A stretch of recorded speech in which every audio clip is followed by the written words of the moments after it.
Les gens qui disent faut pas se comparer aux autres, faut se comparer à soi-même avant. Qu'est pas ça Aki, ici Grenoa. Aujourd'hui on se retrouve, je suis déjà en chemin pour la salle. J'ai un training squat deadlift à faire. Honnêtement je suis pas dans la meilleure forme de ma vie. Je suis un peu fatigué mais on va faire le taf, je vais rester concentré, focus sur la technique et tout. C'est plutôt une grosse séance au niveau du deadlift. Au squat j'ai allégé pour pouvoir justement être sûr d'avoir les meilleures conditions pour faire mon deadlift. On va voir comment ça se passe, je vous filme tout ça. Je suis toujours avec mon pote, lui il va faire différemment parce qu'en ce moment il est un peu blessé donc il va faire un léger renfort. Quand vous êtes blessé c'est plus intéressant de... Faut pas arrêter totalement les mouvements, mais profitez-en pour baisser considérablement la charge et travailler la technique sous des RPE très bas. Comme ça vous fait du renforcement, en même temps vous travaillez votre technique et ça vous permet de garder une certaine fréquence sur le mouvement. Je suis pas trop en mode je vais faire v'là les blagues là, honnêtement je préfère rester focus parce que la séance elle va être compliquée. Pour l'info, là nous sommes en guerre. On est le lendemain de... Par rapport au bloc, donc moi là actuellement je suis en bloc de bench et deadlift. Mes blocs je les programme toujours en 2 mouvements de groupes musculaires différents. Et j'ai rajouté le squat parce qu'il y a 4 semaines, j'ai eu la grippe mais bien vénère. Et ça m'a mis mal sur toutes les perfs et surtout sur le squat où j'ai pas mal perdu. Du coup sur ce bloc là, j'essaye de remonter niveau qui n'est pas fou mais bon voilà c'est mon niveau pour pouvoir justement après embrayer sur une programmation bench et squat sans avoir à faire justement la programmation future pour récupérer mon niveau. Je préfère essayer de la faire en même temps que ce bloc là, retrouver mon meilleur niveau, comme ça je peux embrayer direct sur quelque chose de mieux.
Ça m'a choqué la vitesse que ça m'a dit. Ouais. Vas-y, raquette-moi le game.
Ok les gars, du coup là on se retrouve fin de séance. Honnêtement je suis plutôt satisfait de ce que j'ai fait. Mon top 7 squat 115, il est passé propre. J'ai pu danser une petite salsa là. C'est cool. Je pensais que je l'aurais un peu plus dur mais en vrai ça va. Après il y avait le deadlift, 182 j'avais pas mal d'appréhension parce que c'est mon ancien PR et j'avais envie de le valider pour voilà me relancer entre guillemets. Et franchement il est passé plutôt propre je trouve. pour une deuxième semaine. Voilà, ça me met en confiance pour le reste. J'étais content, c'est la première fois que j'ai crié comme ça, donc c'est vraiment, ça venait du cœur. Pas mal d'efficience à revoir au niveau de la position des omoplates au début. Il faut vraiment que j'arrive à faire cette dépression et protraction en même temps pour pouvoir me rapprocher de la barre, parce que comme je suis grand, ça me désavantage par rapport au deadlift. Ensuite, par rapport au squat, il faut que je revoie aussi mon amplitude, parce que là, sur certaines reps, j'avais l'impression d'être un peu trop bas. Faut que je regarde sur les rushs. C'était très long. Je pensais que ça allait être plus fatigant que ça, mais ça va. J'arrive à tenir le rythme, donc c'est cool. Ça me met en confiance pour les prochaines semaines. Je sais pas exactement ce que je vais mettre dans la suite de ce vlog, parce que sinon ça va pas être très chargé. Donc on se retrouve dans les prochains jours pour plus de contenu. À toutes les gars. Du coup là on est le lendemain de hier quoi, je suis con. Aujourd'hui normalement c'est repos, mais il y a mon pote qui m'a chauffé là.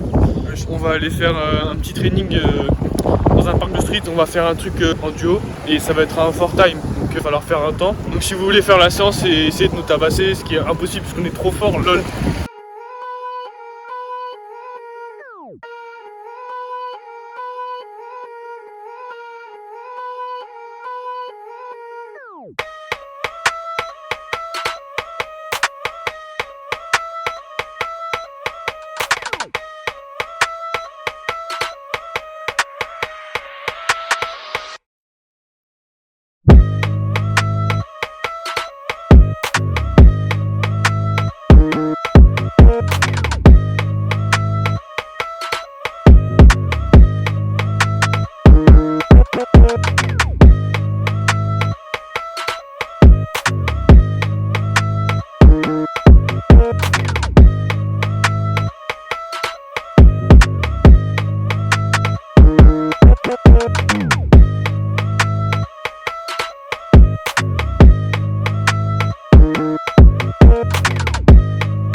Ouais, du coup là on a fini la séance. Je pense qu'on aurait pu mieux gérer notre temps, surtout au niveau des points forts, points faibles. Il faudrait qu'on trouve une strat pour arriver à trouver un chiffre qui nous permet d'en enchaîner plusieurs sans nous cramer. Voilà, on a fait un peu à tâtons. Ouais, on a fait au tâton un peu. On a fait au feeling, à chaque fois on faisait 10 de chaque. Sauf pour les pompes on était plutôt à l'aise. Après en soi, je trouve qu'il y a pas mal de perspectives d'évolution dans le sens où on n'en fait jamais. Lui il est plutôt axé hypertrophie. Moi, en général je m'entraîne sur des séries très courtes, c'est de la force quoi donc. Après voilà, c'est un bon moyen de dire que même si on fait pas du street, bah, on peut avoir une petite base en set and rep. C'est du transfert de force quoi. Du coup juste là on parlait de la discipline pour rester, parce que là il s'entraîne avec moi depuis 2 semaines en force.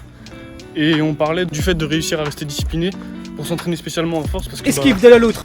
C'est chiant tu vois, quand t'arrives pas à faire une séance ou que tu progresses pas, tu stagnes, t'as envie de passer sur de l'hypertrophie et avoir de la sensation parce que la force, c'est assez ingrat comme sport, tu vois. Et il y a un truc qui me saoule un peu, c'est un sujet à débattre. Mais les gens qui disent faut pas se comparer aux autres, faut se comparer à soi-même avant. Moi, je suis pas totalement d'accord parce que je trouve que si on se compare aux autres, qu'à quelqu'un de plus fort, ça permet de garder la tête sur les épaules, de se remettre en question et de rester non pas motivé, enfin si motivé et discipliné, de se dire que voilà, si on veut arriver à son niveau, et qu'on a un esprit compétitif, et ben la seule moyen d'y arriver c'est de s'entraîner. Et donc c'est un moyen de garder comme j'ai dit, la tête sur les épaules et de rester humble. Je sais pas ce que t'en penses par rapport à ça, mais je trouve que c'est un bon chose. C'est important de regarder plus haut que soi pour aussi des choix. C'est ça ouais. De dire que toi c'est possible tu vois. Maintenant si tu commences à faire que te comparer aux autres et que t'es pas capable de te remettre en question toi-même, de regarder ce que t'as fait avant et de voir l'évolution par rapport à ce que t'étais avant, tu vas aussi te démotiver. Donc je pense que c'est un équilibre à avoir entre les deux tu vois. Fatalement dans tous les cas il faut garder une comparaison par rapport à soi-même pour voir si nous-mêmes on évolue. Donc c'est important de se comparer à soi-même. Mais voilà, il faut pas se dire que si on se compare aux autres c'est pas bien, selon moi. Parce que ça permet, comme j'ai dit, de garder une source de motivation et de se dire qu'il y a toujours plus fort que soi, tu vois. Et ça je trouve que c'est bien dans l'aspect de progression. Les gens qui disent ne te compare pas aux autres, compare-toi seulement à toi-même, c'est bien, mais je trouve que c'est une façon un peu laxiste de se dire que chaque progrès c'est top, tu vois. Genre ouais, l'année dernière je faisais 81 kg au bench, aujourd'hui je fais 85, je suis un monstre, je suis mieux que l'année dernière. Non, je suis pas d'accord, faut garder cette logique de progression par rapport à soi-même, mais c'est une cue qui nous aide pour nous situer en fait. Mais de la progression de se dire je veux arriver à son niveau à lui, c'est bien parce que ça nous permet de rester motivé et de trouver une raison de s'entraîner. et d'être plus fort que lui. Après ça, c'est un rapport avec l'esprit compétitif. Quand tu bosses autant, tu sais que tu vas arriver à un très bon niveau et que le très bon niveau, c'est tel ou tel standard. Ouais. Tu sais quand tu commences à faire 150 kg par exemple au bench, ça commence à être vraiment pas mal, tu vois. Voilà, tu essaies de te mettre des objectifs, mais non, faut quand même se satisfaire, tu vois. Ouais, voilà. Du travail que tu as accompli. Il faut se satisfaire de soi, mais il faut rester ambitieux. Voilà, une ambition. Bon les gars, je commence à congestionner du deltoïde antérieur là, je vais venir monter. Donc on va vous laisser là. J'espère que la vidéo elle vous aura plu en tout cas. Si c'est le cas, n'hésitez pas à me le faire savoir. Si vous avez rigolé au moins une seule fois, pitié, mettez un pouce bleu. Sinon, vas-y, pouce rouge, rien à foutre. Sa mère, elle va le vendre. Voilà, sinon ma mère elle va me vendre sur le marché noir. Je vais me retrouver avec des tortues, frère. Donc bref, d'ici là, restez disciplinés et gardez en tête que la résilience c'est le plus important. C'est comme ça qu'on atteindra nos objectifs. Allez, ciao les gars. Ciao.